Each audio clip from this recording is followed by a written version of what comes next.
quiero invitar a todos que comparten, por favor, en el chat. ¿Dónde estás en este momento? ¿De qué parte de Colombia, de la región, estás en este momento? Y también, ¿cuál es tu rol? Comparten, por favor, tu rol, tu organización, tu municipio. ¿Dónde estás en este momento? Quiero leer de dónde estamos, por favor. Entonces, por favor, escriben en el chat. Hola, soy Henry, estoy en Bogotá, trabajo en CoSchool, soy el director. Bueno, veo que hay personas reportando desde Pereira. También, por favor, díganos en tu rol. Laura dice que docente en preescolar. Bienvenida, Laura. Camila, en la ciudad de Tolima, docente. Ana, bienvenida desde Dos Quebradas en Risaralda, facilitadora de educación ambiental. Buenísimo.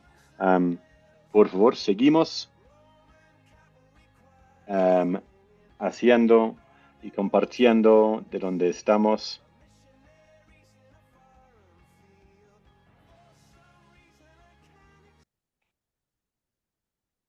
Por favor, seguimos compartiendo de donde estamos conectando. Gracias.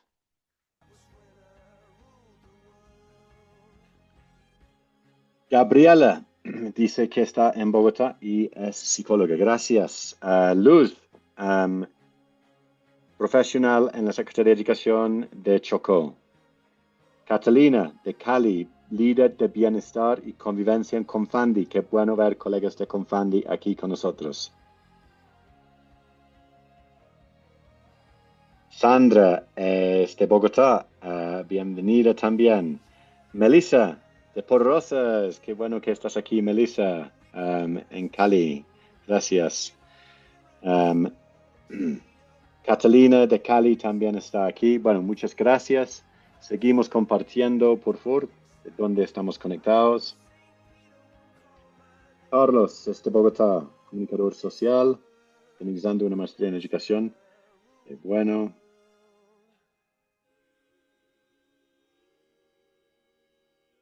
¿Quién más? En un minuto vamos a dar inicio.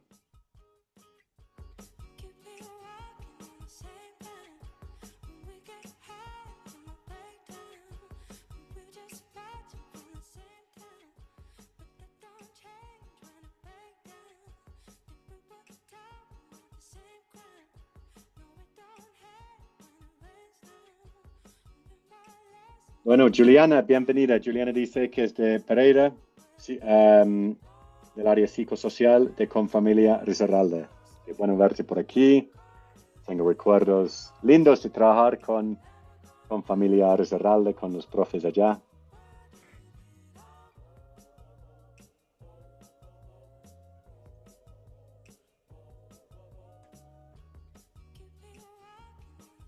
¿Quién más está aquí? Estamos reportando en el chat de dónde estamos conectados en este momento. Muchas gracias. Y ya vamos a ir dando.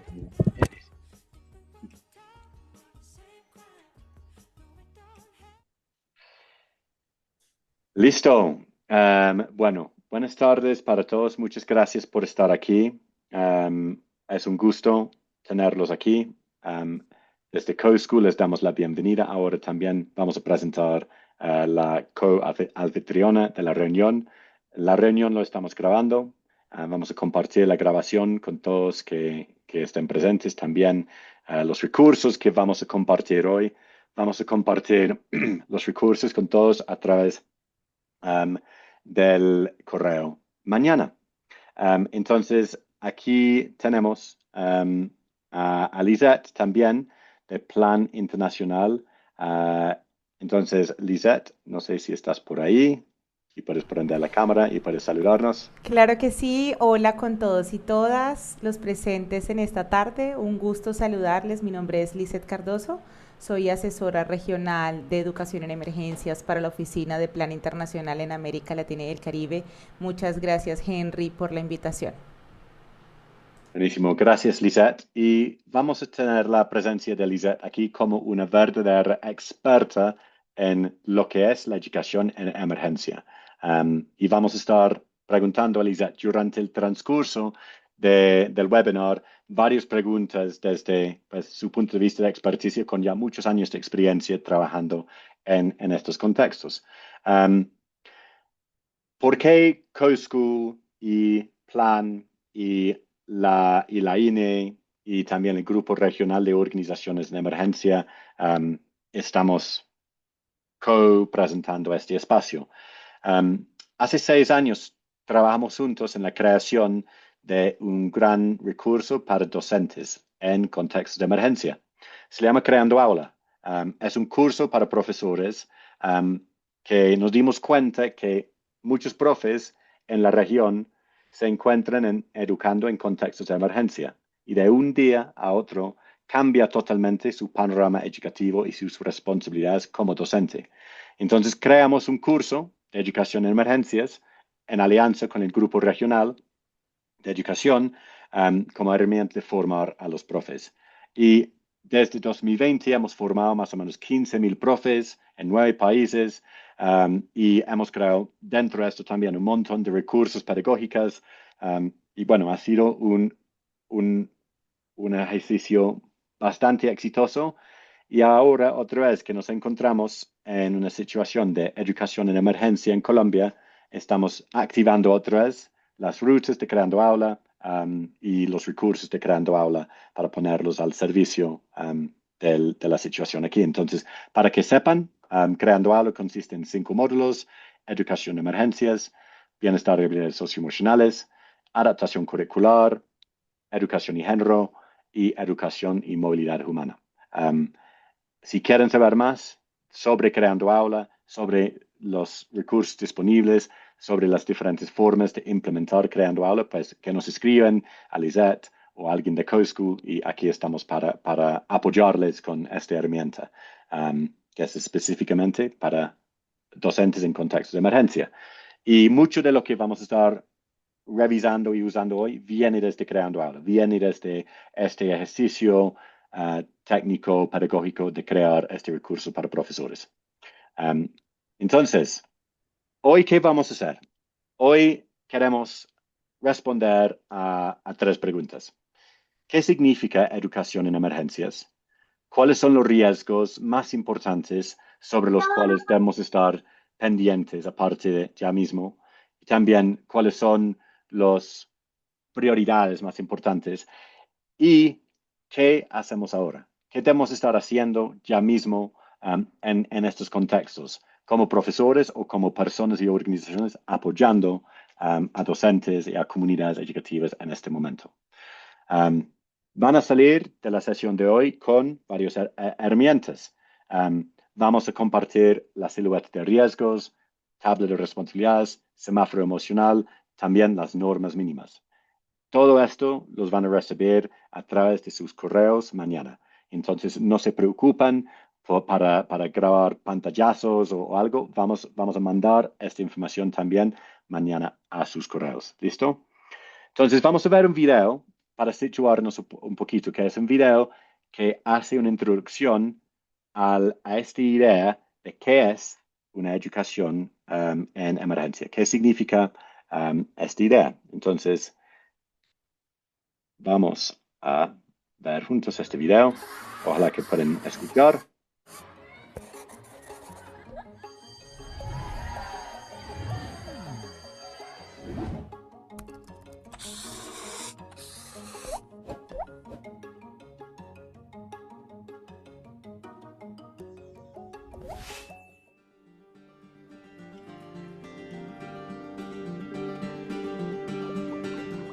Aunque Marcelo no podía salir de su casa por la cuarentena, un día recibió una misteriosa invitación a su correo. Entra a este enlace el próximo martes a las 7 de la noche.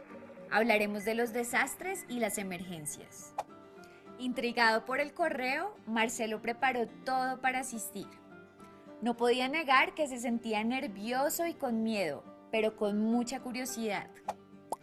Cuando entró al enlace, no se encontró con las caras de otras personas, sino con un reportaje que transmitía los siguientes datos. Tras el brote de H1N1 en México, el país cerró sus escuelas durante casi 4 meses. La OMS confirmó que con la cuarentena provocada por el COVID-19 aumentaron las llamadas de emergencia por violencia intrafamiliar un 175%, de las cuales un 40% son por ataques contra niñas en Latinoamérica. Aproximadamente 5.000 escuelas fueron destruidas y 300 docentes murieron en Haití tras el terremoto de 2010. En Ecuador existen colegios donde el 20% de sus estudiantes son migrantes venezolanos y venezolanas. 67% de los docentes y las docentes en zonas críticas y conflicto armado en Colombia fueron asesinados entre 1958 y 2016. Horrorizado, Marcelo salió rápidamente de la reunión. Sin embargo, alcanzó a ver una última pregunta en el chat. ¿Qué es un desastre? Pues bien, ahora esa pregunta es para ti. Antes de continuar, te invitamos a que detengas el video y escribas en tu cuaderno, intentando responder. ¿Qué crees que son los desastres o las emergencias? ¿Recuerdas algún desastre que haya afectado a la región donde vives? Hablamos de desastres cuando hay una disrupción grave del funcionamiento de una comunidad debido a fenómenos peligrosos que interactúan con sus vulnerabilidades y sus capacidades. Generan, entre otras cosas, afectaciones o pérdidas humanas, materiales, económicas o ambientales. En ocasiones se les llama también emergencias. En muchos contextos de nuestra región de Latinoamérica y el Caribe, se pueden presentar diversas situaciones que generan crisis, como terremotos, inundaciones, huracanes, escenarios de conflicto armado y violencia, migraciones a gran escala o emergencias sanitarias. Al ser estas situaciones tan comunes, es muy importante y urgente tener herramientas para prepararse y responder de manera adecuada. Lo más difícil y doloroso de estas situaciones es que afectan profundamente al sistema educativo en general, pero particularmente a nuestros niños, niñas, adolescentes y jóvenes. Es común durante una emergencia, 1. El aumento de acoso y violencia sexual intrafamiliar, especialmente para niñas y adolescentes. 2. Una mayor explotación sexual y económica, ligadas ambas al trabajo infantil. 3. Más matrimonios precoces y embarazos no deseados. Las niñas suelen tener un 90% más de probabilidad de no entrar a secundaria y este número aumenta en situaciones de crisis. 4. Inseguridad y destrucción en el entorno cercano. 5. Desplazamiento y desarraigo de las comunidades. 6. El aumento del reclutamiento forzado en zonas de conflicto y la participación en bandas criminales, con mayor énfasis en los niños. 7. La posibilidad de traumas a largo plazo tras sufrir cambios en la vida y hábitos diarios, pasar momentos prolongados de miedo e incertidumbre e incluso pérdidas familiares y materiales. 8. Una mayor desnutrición. 9. Menor acceso a servicios básicos de agua, comida y salud. Todos estos riesgos están presentes constantemente en nuestra sociedad.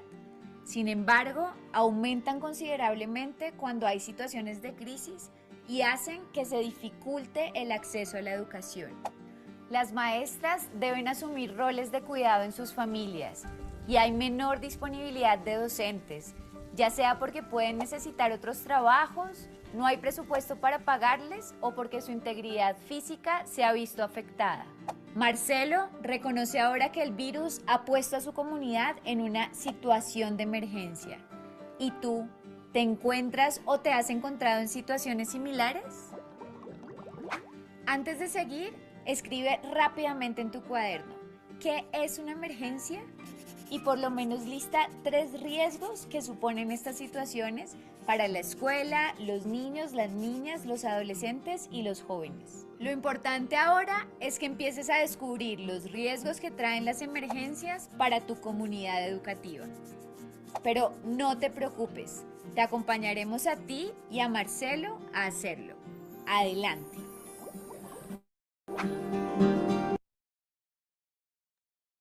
Bueno, entonces ahí pudimos escuchar una lista pues, muy importante de riesgos, ¿no? Que empiezan a aparecer en contextos de emergencia. Y ojalá que pudiste escribir o anotar algunos de ellos, por lo menos tres, porque vamos a hacer también un quiz ahora para ver si, o entender qué tanto entendemos ya de educación en emergencias. Entonces, ¿qué vamos a hacer? Vamos a ir a Mentimeter. Voy a compartir también el link de Mentimeter en el chat. Entonces, por favor, saquen sus celulares.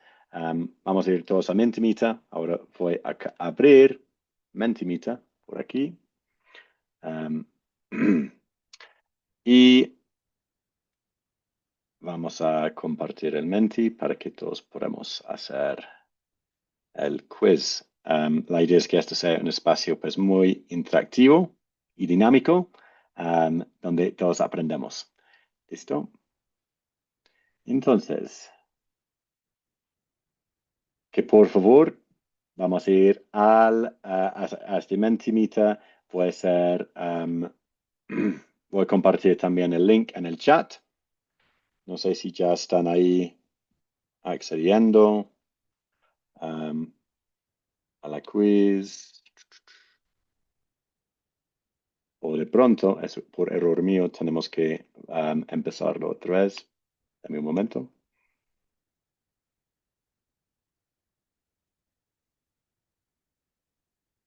Listo. Entonces, ya veo que hay varias personas ya listos. Ok, estamos viendo la pantalla. Por favor, vayan al link que deje en el chat o a mentimeter.com con el código que ven en la pantalla o con el código QR. La idea es que, por favor, todos vamos a participar en esto.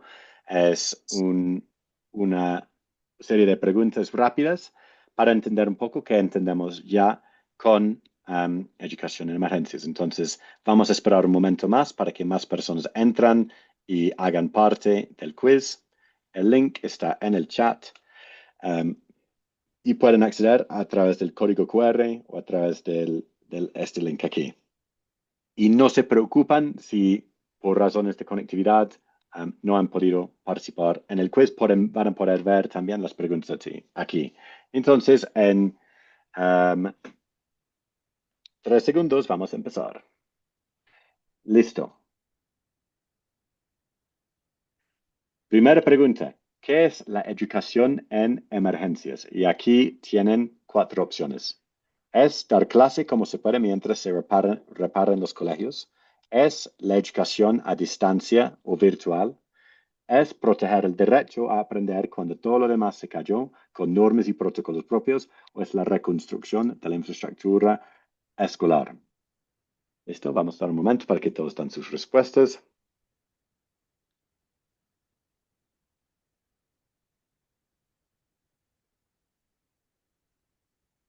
Muy bien. Creo que todos tenemos muy claro como en las definiciones aquí que educación en emergencia es proteger el derecho a aprender cuando todo lo demás se cayó con normas y protocolos propios. Bueno, siguiente pregunta. ¿Ok? Siguiente pregunta. Si quieren entrar, voy a poner también el link al quiz en el chat. Entonces, la siguiente pregunta. ¿Qué debe ser una prioridad en contextos de emergencia?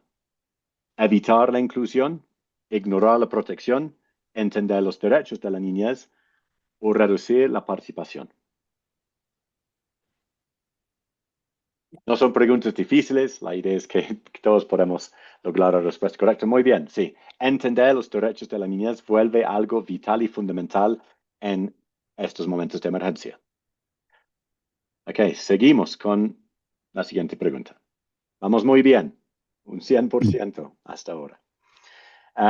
¿Cuál es una prioridad clave de educación en emergencia?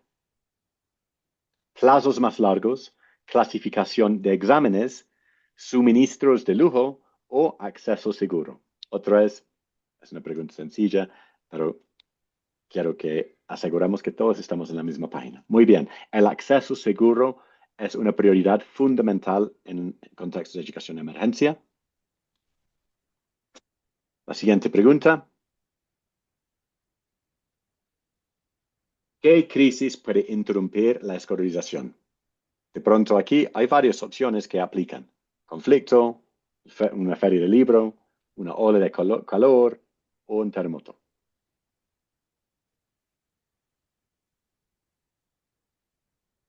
Entonces aquí hay varias respuestas correctas. También una ola de calor puede ser clasificado como una emergencia. Terremoto, conflicto también. Um, También puedes responder a más de una respuesta si crees que hay más de una respuesta correcta. Um, Siguiente pregunta.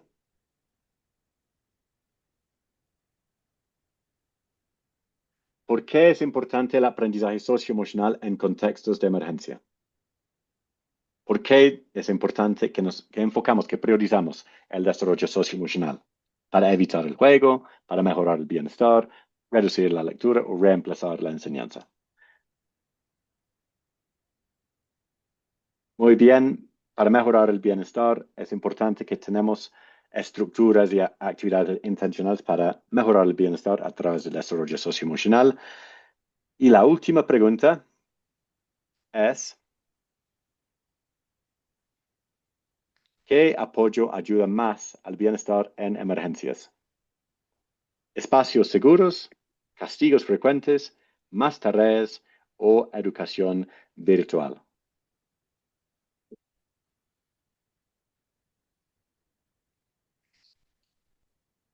Excelente. Espacios seguros. Sí, vamos a estar hablando de espacios seguros. Eso sí es algo fundamental en estos momentos. Y bueno, gracias a todos por participar. No es tan importante quién quedó arriba y quién no. Fue un ejercicio para verificar la comprensión. Y felicitaciones a todos por la participación. Ahora quiero hacerles una pregunta para enmarcar la primera pregunta que voy a hacer a Lisette también como nuestra experta. ¿Cuál es tu mayor preocupación o duda en este momento? Otra vez, la idea es que puedes responder en Mentimeter, en el link, en el chat o con el código QR. Tomamos 30 segundos para compartir qué nos preocupa en este momento, qué duda tenemos en este momento. Gracias por la primera persona que escribe la vulneración de derechos de los niños, niñas y adolescentes afectados. Vamos a estar hablando de los derechos de los niños, niñas y adolescentes. Otra persona comparte su tranquilidad. Aquí entendemos plenamente que hay personas participando de zonas afectadas y esperemos que esto sea un espacio también pues de ofrecer herramientas, de ofrecer algún guía, un apoyo en la situación. Gracias por compartir. Contener las emociones y acompañar a las personas que están masivamente afectadas. Llegar adecuadamente a los niños y las familias. La falta de preparación de los agentes privados y públicos para comprender y atender la emergencia. Cómo crear ambientes seguros tanto para nuestros niños y los padres. Gracias. El riesgo de violencia sexual, que aumenta este riesgo en estos contextos. Entender cuáles lineamientos debo cumplir, que puede ser desde mi día a día para ayudar a cuidar casos que me salen de las manos, el abandono de estos niños. Y da tristeza pensar que no todos los niños van a regresar al colegio. Aquí también es otro riesgo pues, muy pronunciado en educación en emergencia, que muchos niños nunca van a volver a su colegio. Sí, van a salir del sistema educativo, van a entrar al sistema de algún empleo informal. Entonces, o también hay riesgos de reclutamiento armado y todo tipo de riesgos se disparan en estos momentos. ¿Cómo brindar calma a los niños, niñas y adolescentes? Faltan más organizaciones que apoyen en este momento. Hay muchos profesionales dispuestos a apoyar. Es cierto, hay muchas personas dispuestas a apoyar en este momento. Tener las herramientas adecuadas para dar atención en crisis. Saber cómo hacer una planeación para ser incluyente, teniendo en cuenta que todos no tienen las mismas posibilidades. Formación a familias. Cómo transmitir calma cuando no la tengo. Buenísimo, gracias. Voy a hacer algo de magia aquí para agrupar las respuestas. Pero muchas gracias por estas dudas y preocupaciones en este momento, todos son muy válidas. Y la idea de este espacio es ir pues, dando algunas ideas, algunas estrategias que pueden ser útiles. ¿Listo? Entonces vamos a volver a la presentación.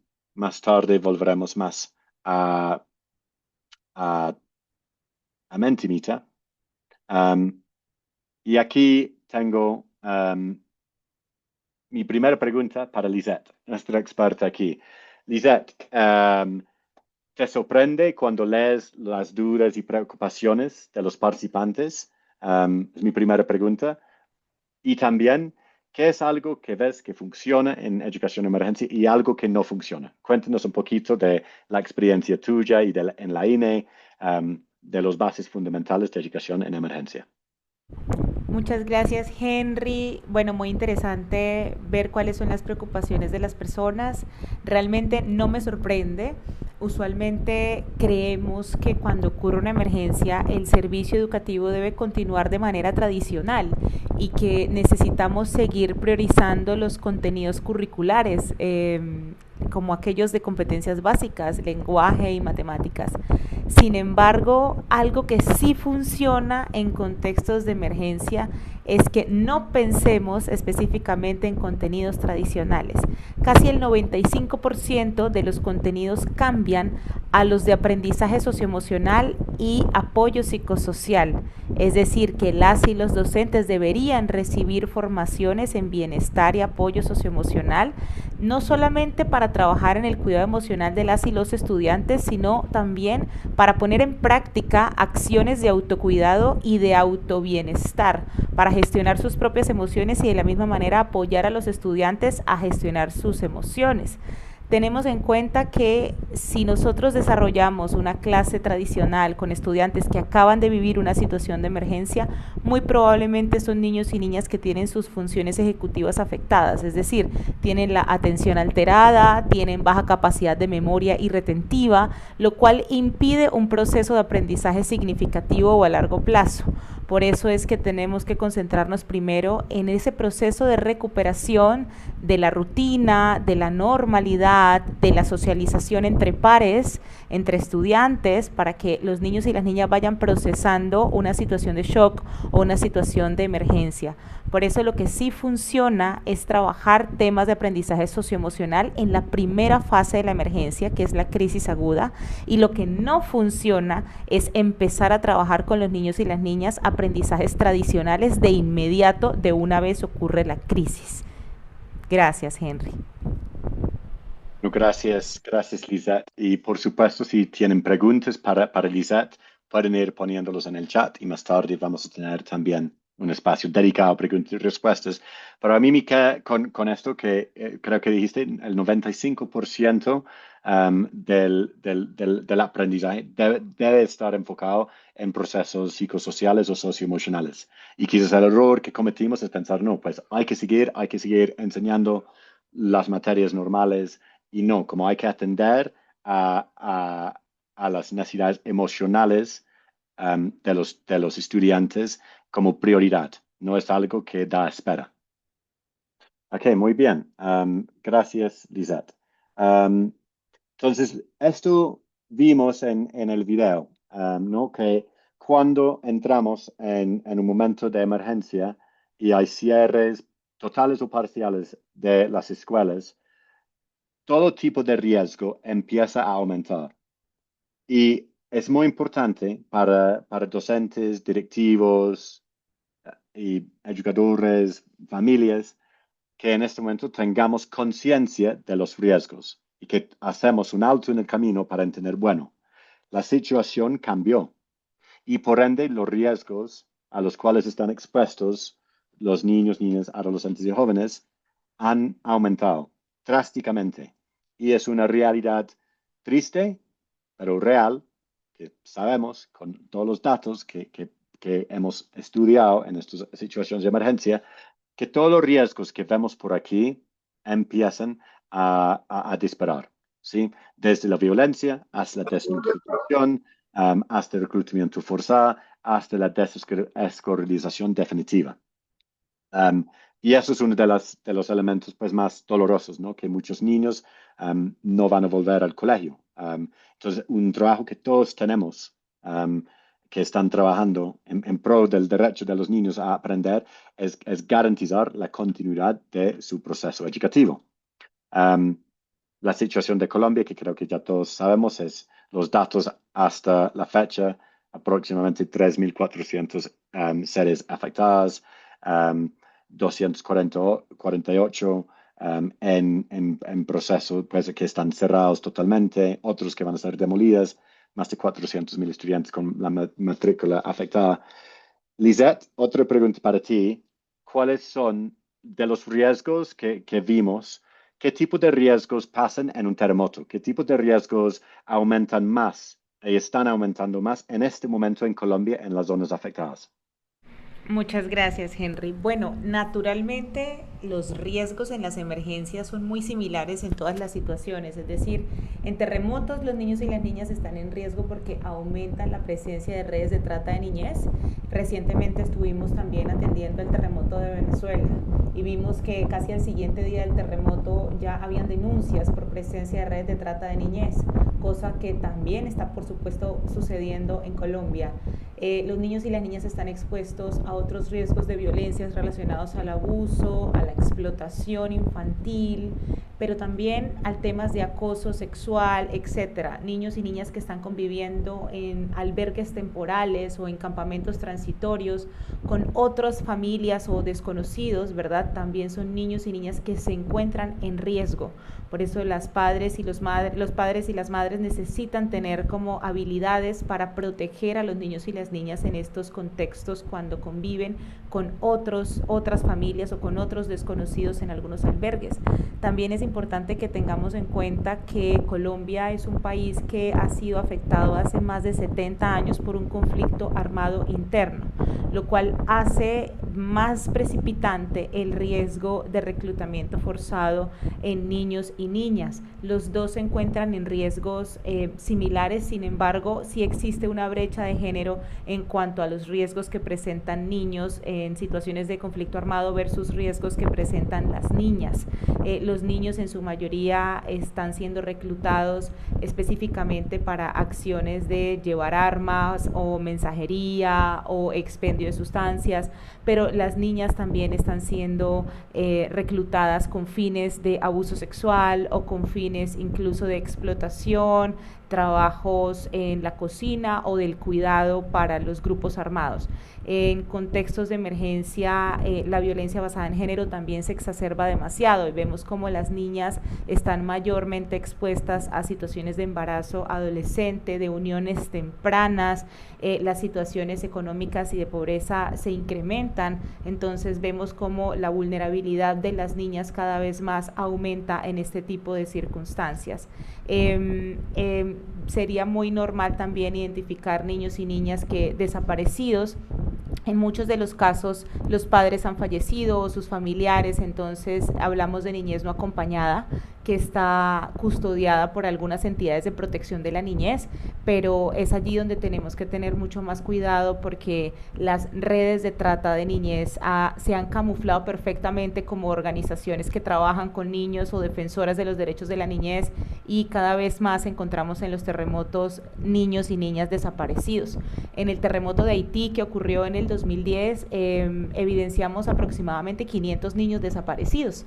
Entonces esta es una cifra real que sin duda sigue preocupándonos a aquellas organizaciones y personas que trabajamos en las emergencias sobre el trabajo de protección con la niñez.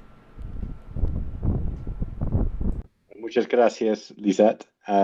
Nada que escuchamos es muy alentador ni son buenas noticias, pero lo que podemos hacer es un poco levantar nuestra conciencia acerca de los riesgos. Un primer paso súper importante en educación de emergencias es como educadores, como directivos, como personas trabajando en pro de la educación y en pro de los derechos de la niñez, es hacer una reflexión acerca de los riesgos. Entonces, nosotros tenemos en Creando Aula un recurso que se llama la silueta de riesgos. Y es una actividad donde tomamos un momento para dibujar y esta actividad, la idea es que se puede realizar con elementos muy básicos, con lápiz y con un papel, donde dibujamos los tres personas que vemos más afectados, más cercanos a nosotros. Los estudiantes, los docentes, las familias.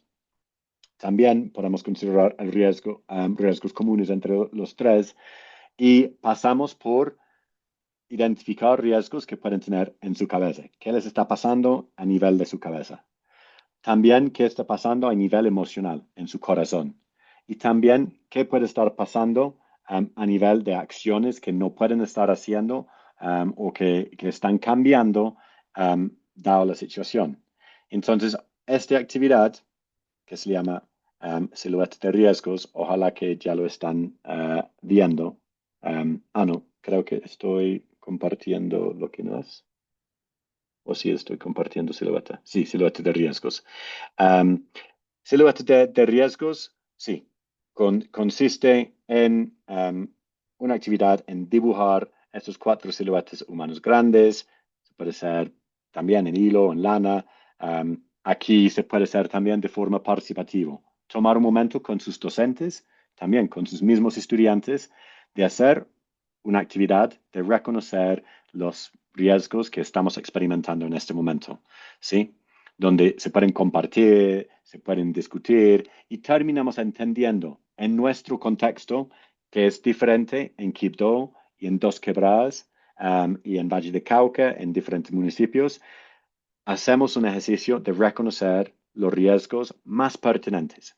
Y es este primer momento de levantar conciencia sobre los riesgos que nos permite empezar a tomar acciones. Si entendemos un riesgo que está presente con las niñas en nuestra comunidad, pues hay más probabilidad que vamos a poder tomar acciones contundentes, bien diseñadas para proteger a los niños, niñas, adolescentes y jóvenes de los riesgos. Entonces, vamos a compartir esta actividad con todos después, pero vamos a seguir ahora con la presentación porque quiero que también hablamos de algo muy importante, que son las normas mínimas. Vi una pregunta también al inicio de preguntar cuáles son las normas, como por dónde debo irme para entender las normas más importantes en la educación en el momento. Entonces, vamos a escuchar ver otro video sobre las normas. ¿Listo? Un momentico. Un momentico. ¿Has oído hablar de las normas mínimas para la educación en emergencias de la INE? Detén el video unos segundos y escribe en tu hoja o tu cuaderno todo lo que sepas de ellas. En caso de que no, puede que te interese seguir con la historia de Marcelo. Por el peligroso virus, Marcelo se encuentra pensativo, sentado en su aula vacía. Sabe que debe garantizar el derecho a la educación de sus estudiantes. Pero, ¿qué acciones puede realizar para este fin? Todo esto lo tiene pensando en cómo harán los docentes y las docentes en diferentes contextos para responder a las emergencias, siendo que cada contexto o emergencia puede ser diferente. ¿Cómo actuar? De pronto, Marcelo recuerda a su gran amigo Jorge que vive en Perú. Algo le había contado de un documento que daba pautas para responder a emergencias, y en cualquier contexto, así que decide llamarlo para preguntarle mejor. Su amigo Jorge le cuenta de las normas mínimas para la educación en emergencias, de la Red Interagencial para la Educación en Situaciones de Emergencias, o INE, por sus siglas en inglés. Al parecer es un manual muy interesante, creado por más de 2.250 personas de 50 países distintos. Jorge le cuenta que fue creado para mejorar la calidad de la preparación, respuesta y recuperación educativa frente a emergencias, brindando oportunidades de aprendizaje a niños, niñas, adolescentes y jóvenes, garantizando el derecho a la educación. ¿Cómo? Pues en ella se encuentran todos los ámbitos clave necesarios para que la educación afronte las crisis de manera integral, de la mano de acciones para cada uno de ellos. Al haber sido creadas con la participación de tantos países, buscan ser unos estándares mínimos que aplican a cualquier contexto educativo, justo lo que Marcelo necesitaba. Además, Jorge le cuenta que en su país las usaron para responder a un gran sismo que destruyó muchas escuelas y con su guía lograron poner carpas como aulas temporales, además de espacios para actividades lúdicas e hicieron intervenciones al currículo. Si eres como Marcelo, a quien a veces se le olvidan las cosas, detén el video y escribe en tu hoja o cuaderno 2 cosas que recuerdes sobre la importancia de las normas de la INE. Sin embargo, Jorge advierte que hay que aprender a usar el manual y aconseja que lo primero es entender cómo está compuesto. Pronto, tú y Marcelo aprenderán cómo utilizar las normas de la INE para responder a la emergencia que estamos viviendo. Manos a la obra.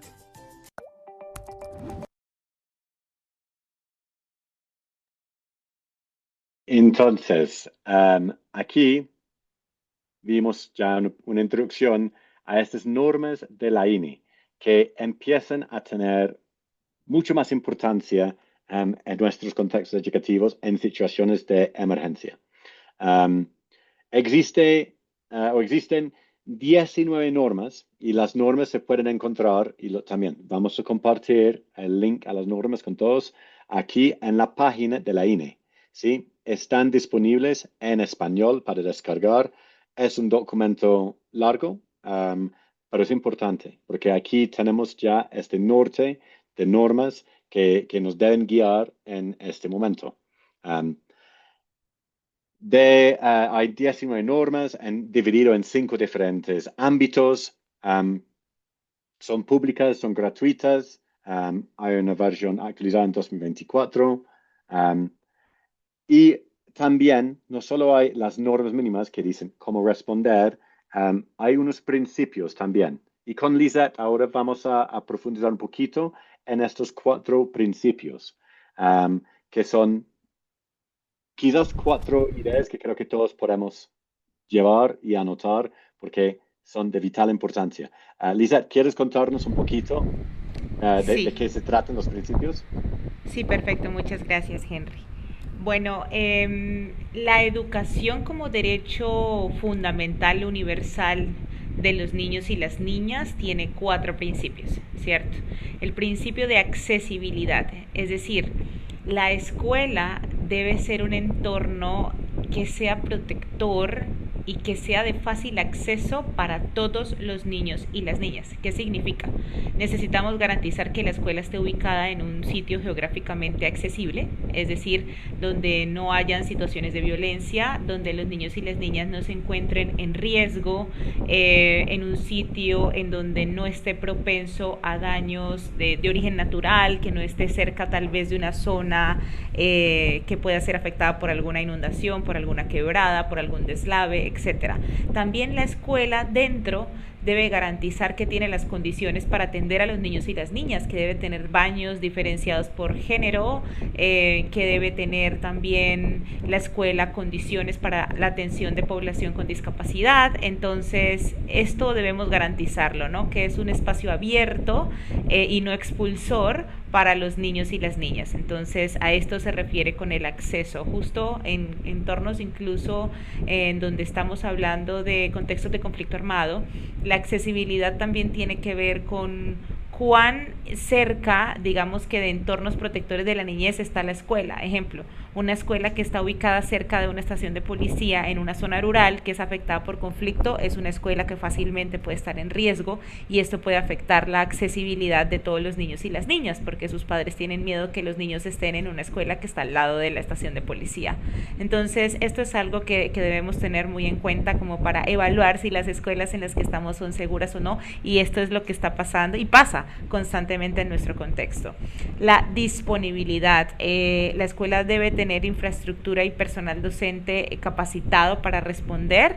La escuela debe hacerse responsable por brindar materiales pedagógicos a los niños y las niñas y un espacio apto para que ellos puedan aprender. Entonces vemos esta dotación de tableros, de pupitres, de materiales fungibles para el trabajo de la creatividad, arte y etcétera, y juego con los niños y las niñas, debido a que digamos que el aprendizaje a través del juego está comprobado como uno de los promotores más grandes del aprendizaje significativo. Por tanto, las escuelas deben contar con materiales que permitan que el aprendizaje sea interactivo, y las y los docentes deben estar capacitados para atender la emergencia. Y ustedes se preguntarán qué tipo de contenidos o qué tipo de capacitación debería considerarse para un docente. Entonces, los docentes primero deben conocer qué es la educación en contextos de emergencia, qué es esto, cuáles son las normas mínimas de la INE, y les recomiendo también que puedan leerse el Marco Integral de Seguridad Escolar 2022-2030, que está un poco asociado a los Objetivos de Desarrollo Sostenible. También los docentes deben estar capacitados en bienestar socioemocional y aprendizaje socioemocional. Como les decía al inicio, es importante que los docentes reconozcan prácticas de autocuidado, pero que también sepan cómo gestionar y contener situaciones emocionales dentro de las aulas de clase. Entonces, asimismo, como los profesores desarrollan algunos contenidos de aprendizaje socioemocional, también los docentes deben estar preparados por si alguna emoción digamos que se ve representada en el aula o se aflora, ¿verdad? Entonces, los psicólogos, cuando una emoción se aflora, le llaman crisis. Entonces, por eso decimos que los profes deben estar capacitados en primeros auxilios emocionales para contener las crisis cuando se evocan algunas emociones por parte de las y los estudiantes. Hasta ahí llega la labor del docente en temas de atención socioemocional, porque es justo en ese momento cuando identificamos la crisis o cuando identificamos un caso de protección o un niño o niña que requiere atención socioemocional, debería remitirlo y referenciarlo al psicoorientador o aquella entidad de protección de la niñez especializada que pueda brindar un servicio individualizado. También las y los docentes deben estar capacitados en cómo adaptar mi currículo. Este es el currículo que yo tengo y aquí me están diciendo que yo debo dictar matemática y lectura. Listo, ¿cómo sigo dictando matemática y lectura, verdad? Pero ¿cómo lo adapto para atender aprendizaje socioemocional y mensajes que salvan la vida? Porque, como decíamos, los niños y las niñas están en riesgo, y era un tema que mostraba Henry hace un momento, y debemos, o la escuela debería ser un entorno protector, y los docentes deberíamos tener puestos también unas gafitas protectoras para identificar posibles riesgos en los niños y las niñas y remitirlos. Y de la mano a esto, los docentes deberían estar capacitados en derivación de los niños y niñas, o derivación segura de los niños y niñas a entidades de protección de la niñez, y por supuesto en temas de salvaguarda para la niñez. Estos son como los temas infaltables en los que deberían estar capacitados los docentes. En cuanto a aceptabilidad, veíamos, planes de estudios adaptados a la situación. Entiendo que Colombia tiene una ley que se llama CRECE, que habilita el trabajo en gestión emocional con los niños y las niñas. Entonces, creo que es importante revisar cómo se adapta este proceso del currículo académico. Entonces, en disponibilidad capacitamos al docente, y en aceptabilidad hacemos la adaptación del currículo académico. También consideramos la práctica acorde con la cultura y las necesidades de la protección, y tener recursos didácticos y pertinentes en buen estado. ¿Cuáles son esos recursos didácticos y pertinentes? Estos materiales fungibles, ¿verdad? Pero también materiales que no tienen costo. En situaciones de emergencia, promover el aprendizaje a través del juego para algunas personas puede ser costoso porque lo asocian a juguete, y el juguete es costoso. Entonces, uno de los mensajes claves que nosotros brindamos es que se puede jugar con materiales reciclables, con la botella de plástico, con el cartón, y los niños pueden armar sus propios juguetes. Hay unas metodologías que son de aprendizaje a través del juego de Play Matters o de Fundación Lego, muy interesantes, que pueden servir para el desarrollo de sus actividades de clase. Incluso Plan Internacional desarrolló una guía de cómo, promover actividades pedagógicas de juego con materiales de bajo costo, y esto es muy interesante para que se tenga en cuenta. En cuanto a la adaptabilidad, entonces vemos que la educación debe adaptarse al contexto en el que se encuentre y en situaciones de emergencia en muchos de los casos la escuela no va a ser ese punto de encuentro tradicional del servicio educativo. Vemos cómo el aprendizaje termina dándose en un albergue, el aprendizaje termina dándose... Adelante. Creo que hay un... Ya.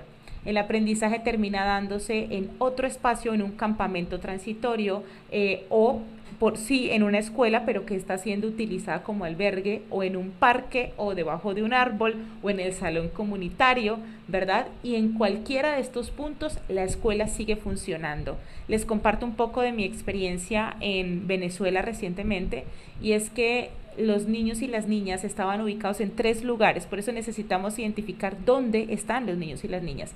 Están en albergues, están en asentamientos colectivos, que son las personas que siguen en carpas alrededor de sus edificios y casas porque digamos que cuando ocurre un terremoto se promueve mucho el saqueo o el robo de pertenencias, entonces son familias que no se han movido de enfrente de sus edificaciones porque tienen miedo de que los roben o les hagan saqueo, y ahí también están los niños o incluso están refugiados en refugios de familias, es decir, donde la vecina, donde el vecino, donde la tía, donde el abuelo. Entonces necesitamos identificar dónde están los niños y de acuerdo a eso adaptar nuestra estrategia pedagógica para llegar tanto a los campamentos como a los asentamientos colectivos como a los refugios de familia con estrategias educativas comunitarias que nos permitan atender las necesidades de los niños y niñas. En la primera fase de la emergencia, que es la crisis aguda, generalmente nosotros llegamos con espacios temporales de aprendizaje. Son espacios súper informales de educación flexible en donde promovemos el aprendizaje sí, pero a través del juego, en contextos de emergencia.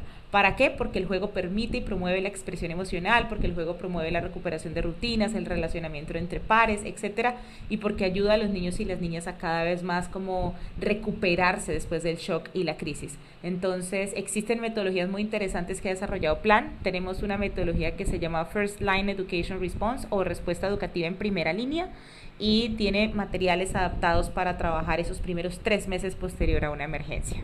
Gracias, Henry. Buenísimo, Lisa. Una pregunta un poquito provocadora. La educación virtual versus una educación debajo de un árbol o educación en una carpa temporal. ¿Por qué hay que insistir con la educación presencial? La educación virtual también, digamos que es una estrategia pedagógica válida y muy eficiente. Sin embargo, esto depende del contexto. Específicamente en zonas rurales que fueron afectadas por el terremoto, va a ser muy difícil llegar con educación virtual. En donde se pueda, es bienvenida la educación virtual, donde existan las condiciones de conectividad a Internet o incluso las condiciones económicas de acceso a un teléfono o a un computador. Bienvenida a la educación virtual. Y es una herramienta impresionante que debe integrarse, por supuesto, en estos días. Sin embargo, la realidad a veces que vemos es otra y los niveles de pobreza son tan altos en donde los niños y las niñas casi no tienen acceso a un teléfono o muy seguramente no tienen acceso a un computador. Por tanto, o lo perdieron, incluso en el terremoto, ¿no? Que esto también es muy posible. Por eso creo que lo primero que necesitamos es llegar de manera presencial, encontrar a los niños y las niñas, hacer un diagnóstico del nivel de vulnerabilidad de esas familias, de las herramientas con las que cuentan, para que posterior a esto podamos definir en compañía de las estructuras departamentales de educación cuáles son las estrategias pedagógicas, porque ni siquiera es una sola. Cuáles son las estrategias pedagógicas dependiendo de los perfiles y la vulnerabilidad de los niños y las niñas a las cuales debemos adaptarnos para tener una respuesta educativa integral. Gracias, Lisa. Buenísimo, buenísimo todo lo que nos cuentas. A mí también esta idea de que hay encontrar dónde están los niños. De que a veces uno va a asumir, ¿no? Los niños se van a ubicarse mágicamente. No, nosotros tenemos que ubicar dónde están los niños y entender que probablemente hay 3 lugares donde van a estar. Van a estar en refugios familiares, van a estar en campamentos o albergues temporales, o van a estar en como campamentos cerca a sus lugares de residencia.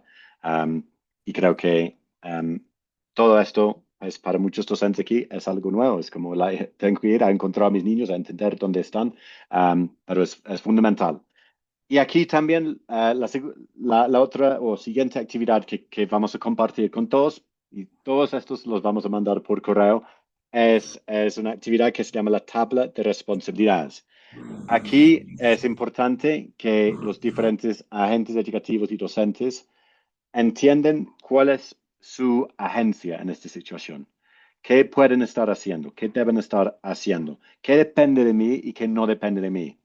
A veces en estas situaciones es fácil querer poner la capa de un superhéroe y estar haciendo todo, buscando mis niños, reinventando mi currículo, construyendo un albergue temporal.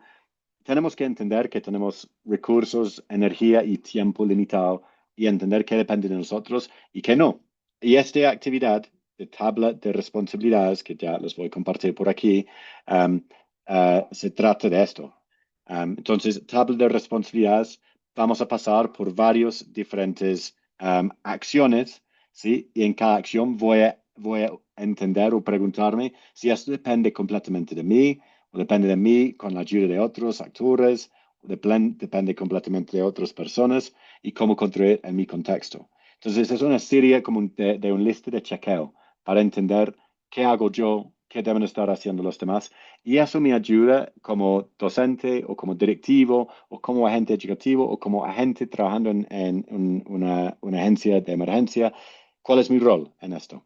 Tenemos que dividir roles, tenemos que organizarnos y esta actividad es un gran primer paso de entender qué hago yo y qué haces tú. Y aquí son las acciones que vamos a clasificar, sí, según como nuestro rol y según nuestro alcance. Y al final de la hoja, como hay una invitación de, por ejemplo, como hace Marcelo aquí, Marcelo dice, yo me comprometo a brindar oportunidades educativas a poblaciones vulnerables, haciendo formación y sensibilización a las familias en mi comunidad educativa sobre violencia y explotación sexual. Eso es mi rol. He entendido qué puedo hacer yo, porque yo no puedo estar haciendo absolutamente todo, ¿sí? Cada uno. Henry desde CoSchool, Lisette desde Plan, desde la red, un profesor de primaria, un rector de un colegio. Cada uno tenemos nuestro rol y nuestra forma de aportar. Entonces, eso es otra actividad que es muy bueno para esto. Listo. Lisa, pregunta rápida sobre esto. ¿Por qué es importante que un docente distingue lo que le corresponde y lo que no? Es importante porque van a entender que sí pueden hacer y esto puede quitar un poquito de las noches de insomnio pensando por dónde empiezo, ¿verdad? Entonces, ¿qué sí corresponde hacer a un docente en un contexto de emergencia?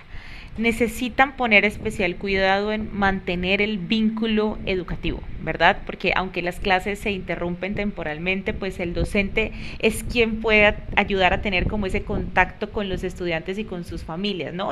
La continuidad educativa es como una forma de protección, por eso el docente puede hacer seguimiento a estudiantes ausentes, revisar dónde están las familias ubicadas, si fueron estudiantes que se desplazaron a otras ciudades, si fueron estudiantes que incluso lamentablemente fallecieron o fallecieron sus familias. Es el docente quien tiene este vínculo y puede hacer el seguimiento a la identificación de cuál es el perfil de sus estudiantes, de aquellos que ya tenían su aula de clase antes del terremoto. También es responsabilidad de las y los docentes identificar señales de alerta, ¿no? Porque los profes pueden ser las primeras personas en notar que algo definitivamente no está bien.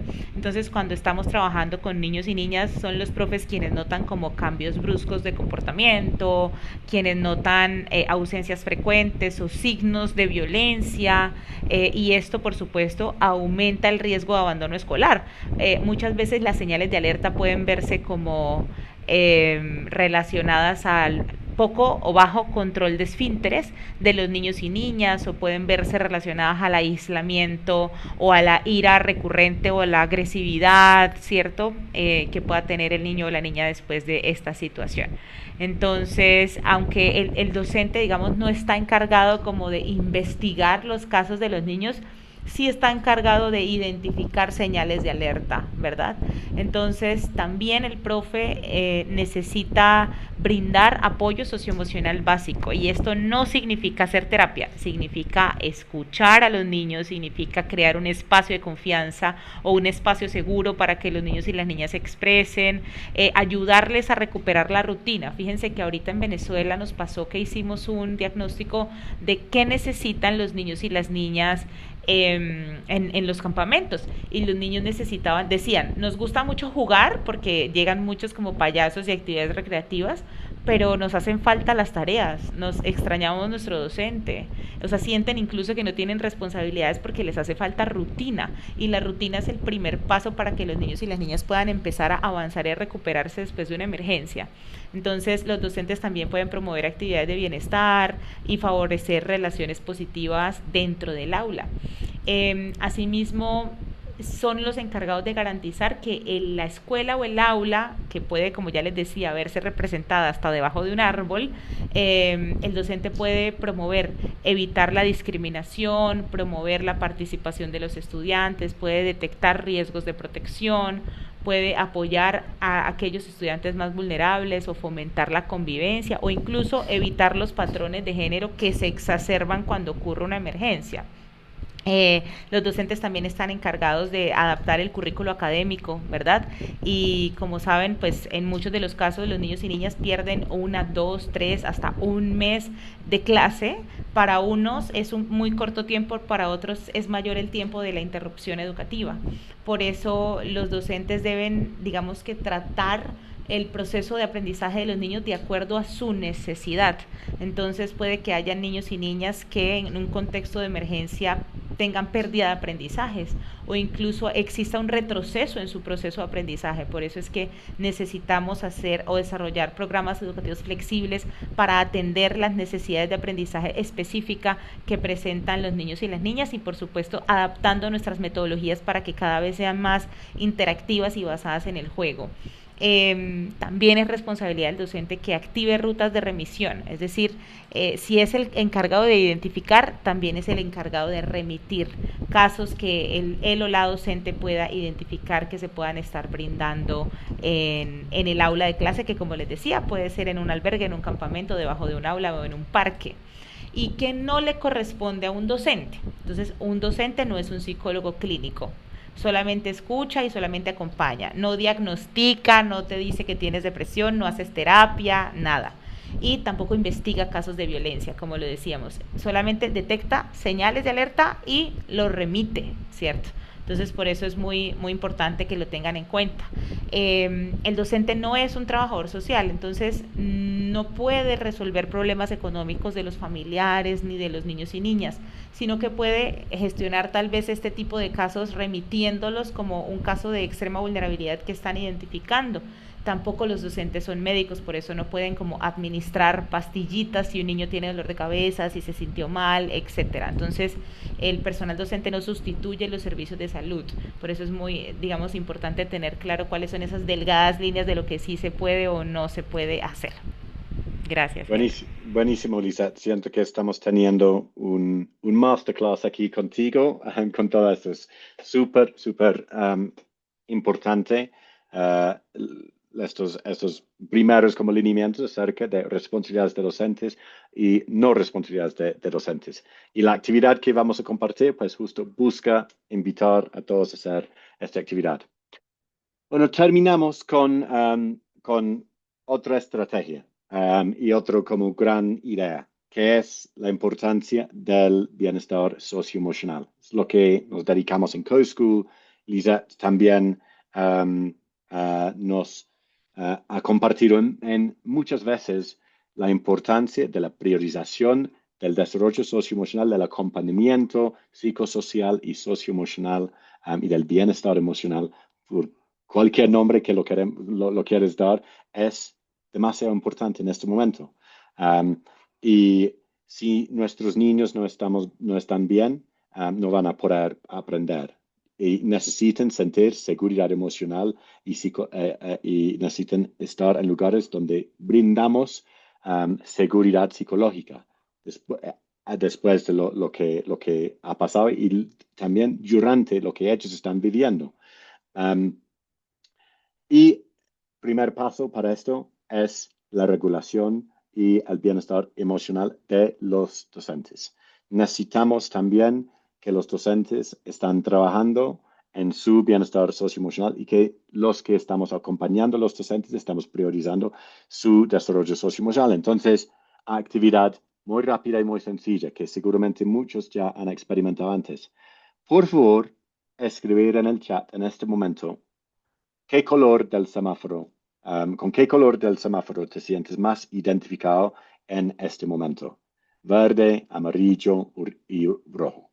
Verde siendo emociones placenteras, amarillo, emociones incómodas, como más o menos, rojo, emociones más difíciles. Compartimos rápidamente en el chat. No hay respuestas ni buenas ni malas. Simplemente vamos a reconocer cómo nos sentimos. Listo, veo que ya muchas personas respondiendo en el chat. Tenemos mucho amarillo. Yo creo que puede ser porque estamos escuchando a todos estos consejos de Lisette que también nos pueden estar generando ciertas emociones, ¿no? Que quizás antes no estamos tan conectados con esta información y nos puede estar generando emociones más incómodas. Aquí hay muchas diferentes estrategias y formas de identificar las emociones. Hay estrategias como Rula de la Universidad de Yale que se usan en muchos colegios. Hay el semáforo con los 3 colores. Hay la rueda de las emociones. Hay un flor de las emociones. Aquí lo que vamos a compartir con ustedes es algo muy básico y sencillo, que es el semáforo, que es algo bueno porque es algo que podemos ser nosotros mismos, los adultos, y también lo podemos compartir con los niños, ¿sí? Y arrancando las clases, arrancando los días y cerrando los días, teniendo rutinas, que es otro elemento que no vamos a tocar tanto hoy, pero las rutinas son anclas de seguridad emocional en este momento. Y si todos los días arrancamos con una actividad de reconocimiento, primero de nosotros mismos y también de nuestros estudiantes, sin adoptar un rol de ser psicología o de diagnosticar las diferentes necesidades de salud mental que tenemos nuestros estudiantes, eso no es el propósito. El propósito es reconocer que sentimos diferentes cosas y que lo que sentimos es importante y es válido. Entonces, muchas gracias a todos por responder en el chat con su estado emocional. También, si quieren compartir una palabra para explicar cómo te sientes en este momento, sería maravilloso también. ¿Sí? Aquí cometimos el error a veces con los estudiantes, ¿sí? Que puede estar pasando en situaciones de emergencia. Preguntamos a los estudiantes, ¿cómo estamos? Y como de una forma de autopiloto, van a responder, bien. Y eso es una mentira. Algunos pueden estar bien, algunos no tanto. Tenemos que dar espacio y crear estrategias para que damos un paso más allá de este piloto automático de decir, estamos bien, todo bien, no ha pasado nada. No. Validamos lo que sentimos. Entonces ya estamos llegando casi al final.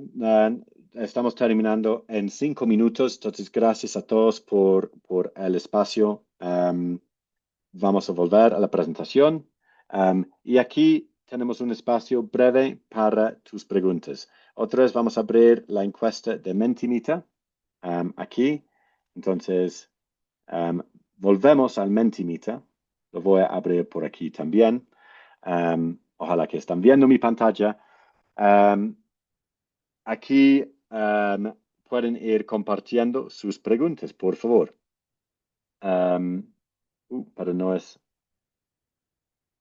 Perdón, que creo que yo hice un error aquí. Entonces, por favor, escriben aquí. Escriben aquí. Ahí vamos a dar 2 opciones, ¿ok? Pueden escribir aquí tanto lo que estás llevando a la sesión o también una pregunta que tienes. Y Lisette va a estar aquí respondiendo a un par de las preguntas que llegan. Entonces, por favor, comparten aquí algo que has aprendido, una reflexión que tienes o también una pregunta. Y en los próximos 5 minutos vamos a ver si podemos responder a un par de preguntas. Henry, ¿Listo? También en el chat habían algunas preguntas, entonces tal vez pueden Correcto. ayudar a migrarlas Exacto. al Mentimeter. Ujú. Sí. Hay una pregunta aquí de Darly que dice, ¿qué pasa cuando priorizamos la educación socioemocional, pero entidades públicas de secretarias de educación expidan circulares y con otras disposiciones para retomar la educación tradicional? Muy buena pregunta, Darly. Bueno, en este caso, Colombia sí tiene una ley de aprendizaje socioemocional, ¿verdad? Que es esta ley Crecer. Entonces, bajo este rango, en Colombia es permitido la implementación de estrategias pedagógicas que promuevan el aprendizaje socioemocional.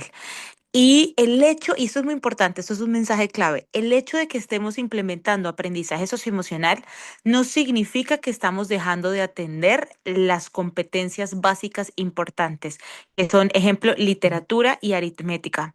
Existen metodologías que demuestran cómo a través de la narración de textos, a través de la lectura, del establecimiento de secuencias, etcétera, nosotros también podemos desarrollar ejercicios de aprendizaje socioemocional. Ejemplo, hay un cuento que desarrollamos mucho que se trata de un colibrí y el colibrí hace lo que puede. Ese es el mensaje final del cuento.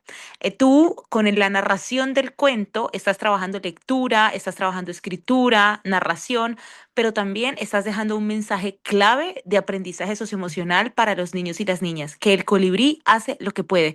Es decir, que el tema de aprendizaje socioemocional debe ser transversal cuando trabajamos estrategias de narración, conteo, lectura, etcétera, porque el aprendizaje siempre, o digamos los contenidos de aprendizaje básicos siempre deben estar presentes cuando hacemos educación en emergencias. Cambio. Gracias, Lisa. Aquí ya estamos revisando unas de las preguntas que han llegado en el Mentimeter. ¿Cómo evaluar y medir procesos de intervención en educación en emergencia? Bueno, en educación en emergencia es difícil medir los avances de aprendizaje, especialmente cuando estamos en la primera fase de la emergencia. Por eso es muy importante detenernos y pensar en qué fase estamos. En los primeros 3 meses de la emergencia, que es la fase aguda, es difícil medir aprendizajes. Entonces, por eso lo que usualmente hacemos es que nos basamos en aquellos avances que debiera tener un niño o la niña de acuerdo a la edad y al grado que le corresponde. Es decir, necesitamos proteger aquellos aprendizajes básicos que se tienen correspondientes a la edad y al grado escolar. Y se monitorean o se evalúan a través de herramientas de observación del docente. Por eso nosotros promovemos en emergencia el aprendizaje a través del juego, que tiene unos estados de juego y tiene unos espectros de juego. Cuando nosotros vemos a un niño o la niña alegre que está interactuando, que está haciendo iteraciones, es decir, ensayando por ensayo y error las actividades, que está involucrado con la actividad que está desarrollando, yo puedo inferir como docente desde mi estrategia de observación que es un niño o niña que está involucrado y que está aprendiendo. Y yo puedo decir quién está alejado, quién no está involucrado, etcétera, pero solamente puedo usar estrategias de observación y de aquellas actividades que yo coloque a hacer en el aula. Por ejemplo, ahora vas a leer tú el cuento del colibrí que les decía ahorita. Entonces, si el niño o niña es capaz de leerlo, si el niño o la niña es capaz de desarrollar esa habilidad o competencia de lectura de acuerdo a su edad y al grado que le corresponde, nosotros podemos asumirlo como una estrategia de observación en la primera fase de la emergencia, que es la fase aguda. Pero en la segunda fase de la emergencia, que ya es la crisis prolongada, que es después de los 3 meses de la emergencia, donde ya digamos que deberíamos estar en una situación un poco más normalizada de la educación, es decir, las escuelas que estaban siendo usadas como albergue debían desocuparse y los niños y las niñas deben estar ya yendo a sus clases regulares. Ahí nosotros podemos promover el aprendizaje flexible, programas de refuerzo educativo para nivelar aprendizajes que se pudieron perder en el periodo de interrupción escolar. Y estos, entiendo, son validados por el Ministerio de Educación en Colombia. Hay como 32 modelos educativos flexibles que son certificados y que tienen estrategias de evaluación certificadas y avaladas por el Ministerio de Educación. Cambio. Gracias, Lisa. Hay otra pregunta aquí que yo voy a responder. ¿Existe algún curso especializado en educación de emergencia? Pues Creando Aula existe. No sé si otro curso existe ¿Qué puedes recomendar, Lisette? Bueno, a nivel regional, esto no sé si lo dijimos tanto, pero digamos que existe un grupo regional de educación para América Latina y el Caribe, que es liderado por UNICEF y coliderado por Save the Children a nivel regional. Ahí, digamos que de este grupo hacemos parte y aquí se ha desarrollado este curso Creando Aula que menciona Henry, pero también existe un curso sobre el marco integral de seguridad escolar o se llama escuelas resilientes. Así que sí que es muy importante que podamos también empaparnos porque en la fase de la recuperación temprana, que es después de los primeros 6 meses de la emergencia, es cuando empezamos a trabajar con la resiliencia de las escuelas, simulacros escolares, fortalecimiento de capacidades de los comités y brigadas de gestión integral de riesgo escolar, etcétera. Entonces sí que es muy importante que también puedan tenerlo en cuenta. Listo ahí. Bueno, tenemos que ir cerrando en los intereses de tiempo de todos. Sé que también todos probablemente tenemos responsabilidades familiares para atender en este momento. Gracias a todos por las preguntas. Creo que podemos fácilmente tener otra sesión de seguimiento. Voy a ir cerrando para compartir, pues, que llegamos aquí con esta pregunta y ojalá que estamos saliendo con alguna respuesta ya más desarrollada, ¿no? Que entendemos que es educación de emergencia, entendemos algo de las normas, de los principios, de la importancia de analizar los riesgos, de entender nuestro rol, del bienestar socioemocional. Hay mucho. Alguien escribió en el chat que se siente que está haciendo como una especialización, un posgrado, otra licenciatura. Sí, así es. Hay un montón de información muy valioso y aquí todos en modo aprendizaje de esto. Mil gracias a Lisette por todos estos consejos y también experiencia real desde realmente la primera línea de las emergencias.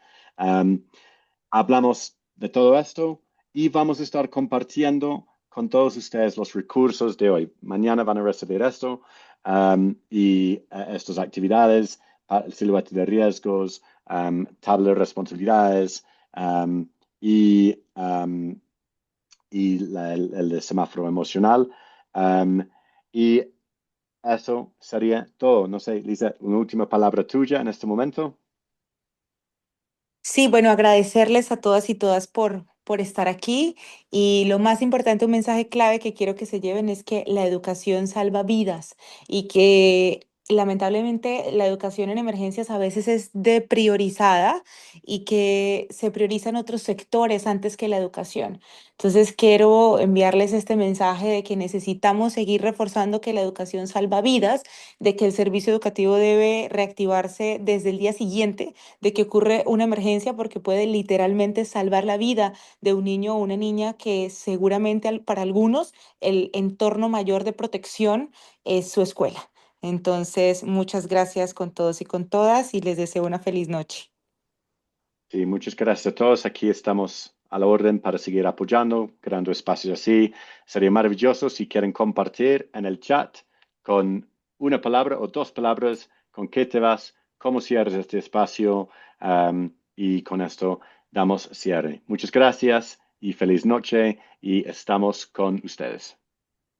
Gracias.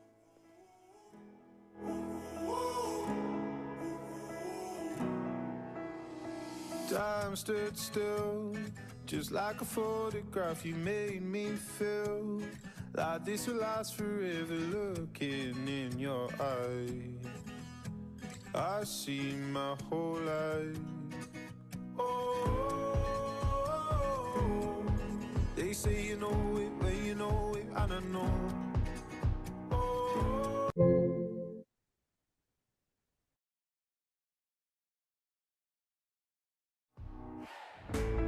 Take my heart, don't break it.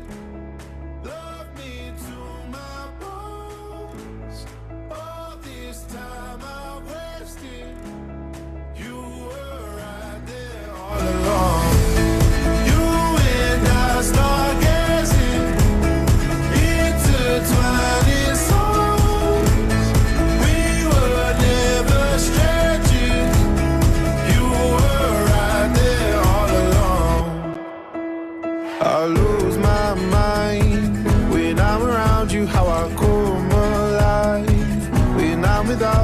can't help but feel so lost. I wanna give you all I've got. Oh, they say you know it, but you know it, I don't know.